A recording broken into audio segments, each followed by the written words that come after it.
Halo guys, welcome back to Kobe Movie. Memang tahu kalian semua sudah menunggu-nunggu spoiler buat Toho satu ini kan? Wah, apalagi di part kali ini, Mimi yakin kalian bakal seru banget. Karena Xiahou benar-benar full power. Seperti yang ada di thumbnail Mimin buat, itu ngeri kali abang kita satu ini guys. Dia melawan Youyi, sang jenius terkuat dari klan surgawi. Mari coba kita tarik ulur sedikit dulu buat spoiler terakhir, yaitu part 145 episode 147-nya, biar pada nggak bingung ya guys. Jadi kemarin itu Xiahou sudah membantai begitu banyak dewa sejati dari klan surgawi tentunya.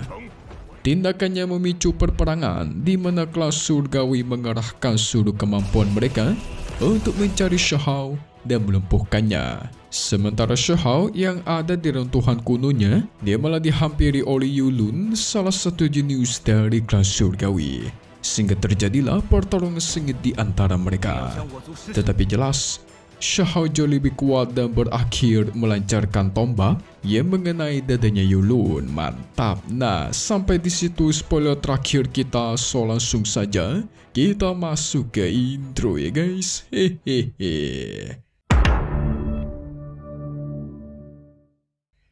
Setelah Xiahou membantai Yulun, salah satu jenius dari keenam jenius klan surgawi, tentu semua penonton yang menyaksikannya auto heboh. Tapi ketika Yulun terbantai, dia menjatuhkan sebuah barang guys. Xiahou yang penasaran pun segera mengeceknya dan apa yang dia dapatkan.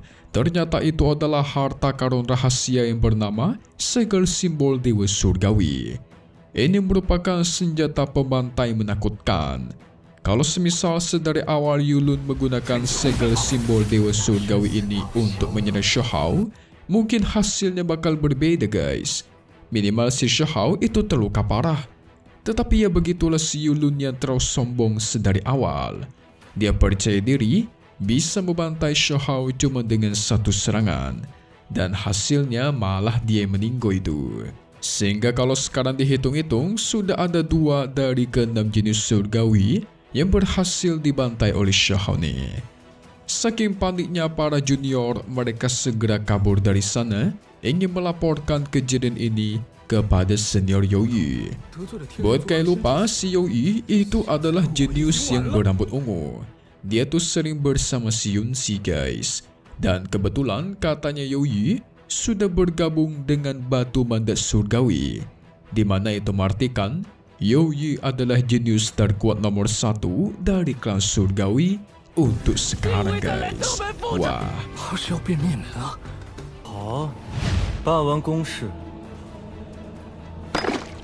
Sementara dari sisi para dewa surgawi, mereka mulai panik, terus mencari-cari keberadaan Xiahou. Karena ketika pelindung Tao turun tangan sampai mengorbankan nyawanya untuk mencari Xiahou, itu mengartikan si pelindung Tao melihat masa depan yang buruk buat klan surgawi mereka guys. Semakin lama Xiahou dibiarkan hidup, maka semakin buruk juga masa depan klan surgawi.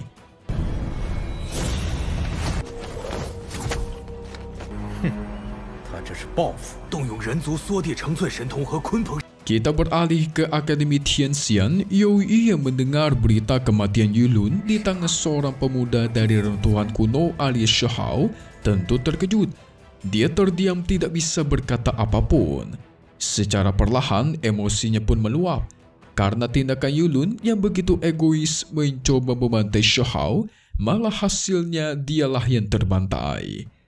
Kejadian seperti itu tentu membuat reputasi klan surgawinya turun drastis. Awalnya Youyi ingin menyimpan kekuatannya untuk bertarung melawan Huang di masa depan. Tetapi kalau sudah seperti ini, Youyi tidak ada pilihan selain pergi ke runtuhan kuno dan melawan sang murid sombong. Kalian mesti ingat ya guys, mereka semua di sini itu masih tidak tahu murid sombong dari runtuhan kuno yang sering mereka hina itu sebenarnya adalah Huang. Makanya mereka masih terus menghina-hina Xiahou karena mereka masih tidak tahu identitas aslinya guys. Hehehe. Youyi pun akhirnya turun tangan untuk pergi ke runtuhan kuno dan menemui Xiahou. Wah, ini bakal epic nih guys. semakin banyak orang yang tidak mau ketinggalan menonton kejadian epik ini. Gimana tidak?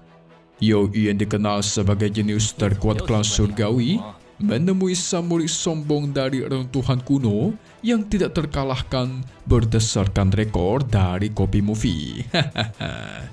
Tetapi katanya si Yoi itu juga belum pernah kalah guys. Wah, berarti ini pertarungan penentuan nih, siapakah yang bakal jadi tidak tertandingi. Banyak sekali praktisi yang tidak sabar berkumpul ingin menonton pertarungan ini. Selain orang-orang biasa, ada para tetua dari Akademi Tianxian dan juga para petinggi dari sekte lain. Jadi benar-benar nih ya guys, berita tersebar begitu cepat dan orang-orang berbondong-bondong dengan kilat datang ke sini ingin menonton pertarungan mereka. Kalau Mimi sebutin satu-satu mah kebanyakan nih. Intinya yang datang tidak cuma orang biasa, tetapi juga para tetua dan juga para jenius dari berbagai ras. Ingat ya guys, para jenius dari berbagai ras dan sekte. Jadi ini benar-benar ramai nih. Pada akhirnya Yoi pun sampai ke reruntuhan kunonya Shahao. Di sini dia langsung berteriak keras, menyuruh Shahao untuk keluar bertarung. Gak lama dari itu, Shahao pun muncul, tetapi dia muncul dari puncak gunung yang berbeda. Lebih jauh guys, bukan dari reruntuhan kuno. Dia sengaja mengajak Yoi bertarung di tempat lain, supaya tidak menghancurkan reruntuhan kuno miliknya. Mantap. Ngomong-ngomong, Guru Chi Taoling kemana ya? Mungkin lagi asik tidur dia nih. Sebelum bertarung, Mimi mau kasih tahu satu hal dulu ya. Karena ini namanya spoiler, otomatis video asli pertarungan Shahao melawan Yoi itu belum keluar guys. Keluarnya minggu depannya lagi. Jadi Mimi berpikir menggunakan scenes atau video pertarungan Shahao melawan si Shei, yaitu kakak sepupunya Shahao, dan kebetulan juga Shei itu sangat jenius, luar biasa seimbang dengan Shahao. Jadi kalau bisa dibilang Shei ini mirip-mirip sama si Yoi ini. Kalian bayangkan saja Shei sebagai Yoi ya guys. Hehehe. Oke, siap. Mari kita lanjut. Yoi menerjang dengan kekuatan 10.000 tinju binatangnya. Segera dari langit dan bumi yang dia pijak, muncul berbagai bayangan makhluk ajaib seperti pisiu, macan putih, monster cilin, naga sejati, dan lain-lainnya.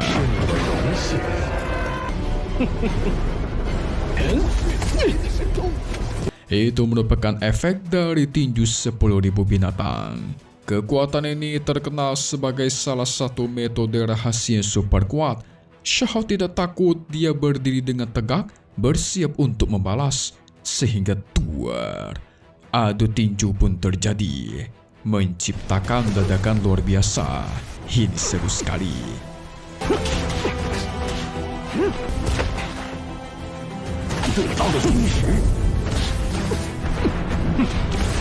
Keduanya terus beradu diotos di atas langit guys, menciptakan ledakan tanpa henti. Dari dalam ledakan tersebut juga menampilkan darah yang terus menetes. Entah asal dari mana darah ini, antara Shahao atau Yoi. Tetapi para penonton percaya kalau darah itu pasti berasal dari Shahao guys. Gak mungkin dari Yoi yang terkenal kuat. Orang-orang dari kelas surgawi pun mulai menyanjung Yoi karena mereka yakin Yoi bakal memenangkan pertarungan ini. Walaupun Shahao terluka duluan, tetapi dirinya yang bisa menahan serangan Yoi itu juga sudah terhitung luar biasa. Apalagi Yoi ini dipercaya menjadi pewaris dari klan surgawi. Wadidaw, namun tiba-tiba duar. Adu jotos mereka sempat terhenti sebentar, yang ternyata darah yang mereka kira berasal dari Shahao itu aslinya berasal dari Yoi. Apa?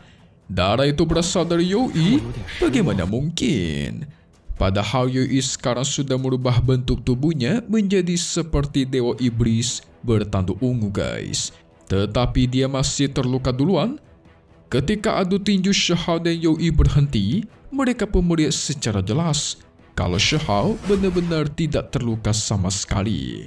Ini semakin membuat mereka tidak percaya guys. Nah, jadi guys, si Yoi menggunakan tinju 1000 binatang ya kan? Maka Shahao menggunakannya namanya tangan tinju darah merah. Ini merupakan metode tinju yang mengerikan. Karena mengerikan disebut juga sebagai metode terlarang, di mana tangan Shahao dilapisi oleh energi merah berasal dari esensi darahnya guys. Bagi siapapun yang terkena tinju ini, dagingnya otomatis bakal melemah dan mudah untuk dilukai. Esensi spiritualnya pun terkuras habis dan diubah menjadi darah. Makanya pertahanan Yoi itu langsung melemah. Jadi dia berhasil dilukai. Tetapi Shahao juga di satu sisi merasakan kesakitan yang luar biasa. Seakan-akan tangannya itu terbakar oleh api tanpa henti. Jadi metode terlarang ini seperti pedang dengan dua mata gitu guys. Memang metode ini bisa melukai musuh lebih parah, tetapi di satu sisi pemiliknya atau penggunanya juga dilukai. Pada akhirnya Shahao melepas teknik itu dan menggunakan metode hukum guntur.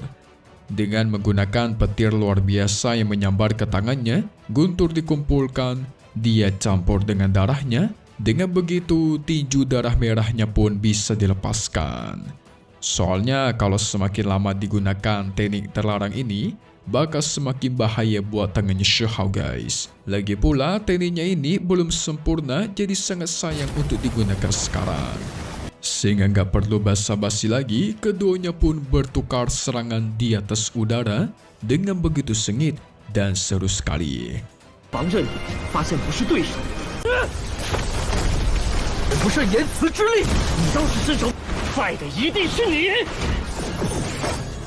Menciptakan ledakan di mana-mana guys.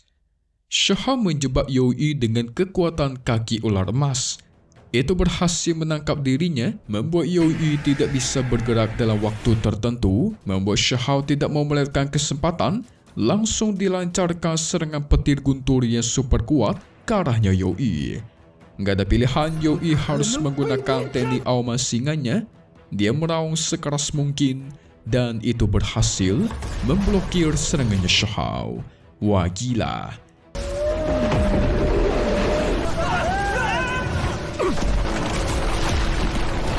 Mereka saling bertukar serangan dan pertahanan yang tidak terbayangkan. Pada akhirnya Shahao menggunakan kekuatan dari teknik berharganya guys. Teks-teks tulang pun dikeluarkan. Petir terus berkumpul di atas langit tanpa henti.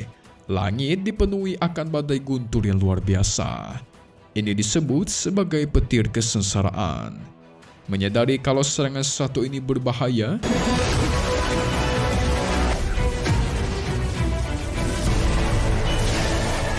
Yoi mau tidak mau harus menggunakan teknik rahasia dari klan surgawinya. Sehingga adu kekuatan pun terjadi.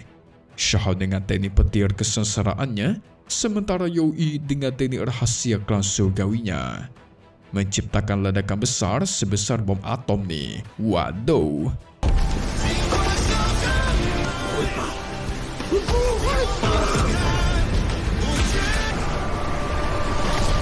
Tetapi hasilnya, tangan kanan Yoi bersimbah darah. Lukanya semakin parah. Sementara babang Shahao kita masih sel walafiat. Namun tiba-tiba tuar. Yoi murka besar guys. Dia berteriak, "Cukup sampai sini, akan ku akhiri sekarang juga." Dari atas dahinya menyala terang sebuah simbol berwarna ungu, yaitu primordial, yang tidak bisa dibaca dan tidak kita ketahui. Segera Yoi pun menghilang dari sana guys. Ini adalah metode keturunan yang dianugerahkan oleh surga kepada bakat luar biasa untuk klan surgawi. Hanya penerus seperti Yoi saja yang mendapatkan teknik ini. Shahao masih bersikap tenang. Dia tidak bisa merasakan di manakah keberadaannya Yoi. Gak cuma Shahao, semua orang di sana gak bisa melacaknya guys. Dan tuar. Tiba-tiba mata Shahao kesakitan, matanya cuma melihat kegelapan, tidak bisa melihat apa yang ada di hadapannya guys. Itu semua terjadi ketika Youyi mengatakan penghakiman surga penghilangan cahaya. Gak cuma sampai situ, Youyi lanjut mengatakan penghakiman surga menghilangkan suara. Itu membuat Shahao tidak bisa mendengar apapun yang ada di dunia ini. Seakan-akan dia jadi tuli guys. What? Ini macam apa ini? Mengerikan sekali. Seakan-akan dunia ini Youyi lah yang kendalikan guys. Dan Shahao cumalah semut kecil yang dia permainkan. Shahao mencoba menyerang segala tempat dengan kekuatan gunturnya, tetapi semua itu sia-sia saja. Ketika Youyi mengatakan penghakiman surga mengambil roh primordial, itu membuat roh primordial milik Shahao seakan-akan ditarik keluar dari tubuhnya, menciptakan kesakitan yang luar biasa nih.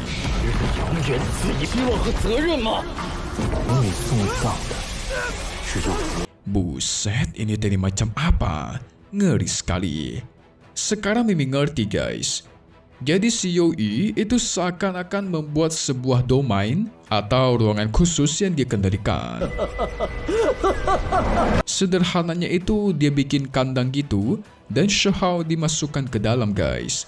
Nah, ibaratkan si Shahao lah binatang yang dia tangkap dan dipenjara di dalam kandang, sementara Youyi manusia yang mengendalikannya, memenjarakannya dari luar guys. Kan kalau semisal binatang dipenjara atau dikandangin, manusia bisa ngapain aja dan Shahao tidak bakal bisa melukai dirinya karena dia nggak bisa keluar dari kandang. Pada akhirnya Shahao yang terluka parah, dia mendapatkan sebuah ide. Dirinya ingin menembus dunia buatan Youyi dengan kemampuan suci terkuatnya, yaitu teknik reinkarnasi. Nah lo, akhirnya teknik reinkarnasi digunakan. Kalian mesti ingat ya guys, teknik ini tidak hanya mengontrol waktu, tetapi juga bisa dikombokan dengan teknik tinju. Segera Shahao meninju ke atas langit, menciptakan ledakan reinkarnasi yang luar biasa.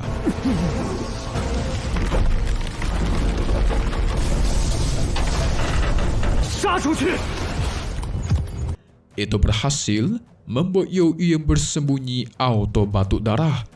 Ini menandakan kalau metode Shahao itu berhasil. Youyi yang panik mencoba menekan Shahao lagi dengan merampas inderanya. Tetapi Shahao membentuk domain sendiri guys, dengan membuka jalan surgawi. Tentu itu membuat Youyi terkejut. Hah? Ini kan adalah teknik milik Huang. Jadi kau adalah Huang? Shahao pun menjawab, yes benar. Aku memanglah Huang. Karena identitas asli Shahao sudah ketahuan, maka udah gak ada gunanya, sudah tidak ada pilihan lain untuk nutup-nutupin guys. Jadi kalau udah gini, maka kekuatan asli pun harus digunakan. Segera teknik Hunpeng, yaitu teknik termantap milik Shahao pun digunakan. Keduanya berlanjut bertarung di dunia buatannya Youyi dengan sangat sengit. Ledakan terus terjadi, Youyi juga menggunakan teknik terkuat milik klannya. Dia sudah lama mencari-cari keberadaan Huang. Jadi inilah kesempatan untuk dirinya membantai Huang nih. Sementara Shahao cuma mengatakan guys, sudah begitu lama sejak aku bisa mengerahkan seluruh kekuatanku. Teknik Hunpengku juga sudah lama tertidur. Jadi sekarang akan kubangunkan lagi dan kutunjukkan kepada kalian semua klan surgawi. Dan Gila. Ini pertarungan mereka panjang sekali ya guys. Kayaknya butuh 2-3 episode. Karena ini salah satu pertarungan paling epic di Tonghua One Message Perfect World. Wah, total pertarungan paling epic yang Shahao rasakan itu ada sekitar 3-4. Kalau Mimin gak salah ya. Kalau salah tolong dikoreksi. Pertama yang paling epic ketika lawan Shi, abang sepupunya. Kedua lawan master dari Gunung Atlas, Mimin lupa namanya, pokoknya rambutnya itu putih. Ketiga sama dewa alam atas yang bikin Shahao mati, tetapi dia hidup kembali. Itu terjadi ketika dekat-dekat Shahao sebelum naik ke alam atas. Dan yang keempat, ketika dia melawan Raja Perang saat mengawal Yunsi kembali ke klan surgawi guys. Sekarang kelima melawan Yo ini. Total Mimi hitung sih ada 5 ya guys. Kira-kira kalau kalian menghitungnya berapa? Seperti biasa update lagi nanti buat part 147 episode 149-nya. Spoiler yang kalian tunggu-tunggu minggu depan lagi ya guys. Mimi buat secepatnya deh kalau bisa. Kalau bisa ya. Tetapi satu hal yang pasti cuman di sini Kobe Movie. Thank you buat guys semua nonton dan selalu support channel Mimin. Semoga kalian semua sehat selalu ya. Mimi mohon pamit undur diri dulu. Kita bakal ketemu lagi di video-video selanjutnya. Oke kalau gitu. See you guys.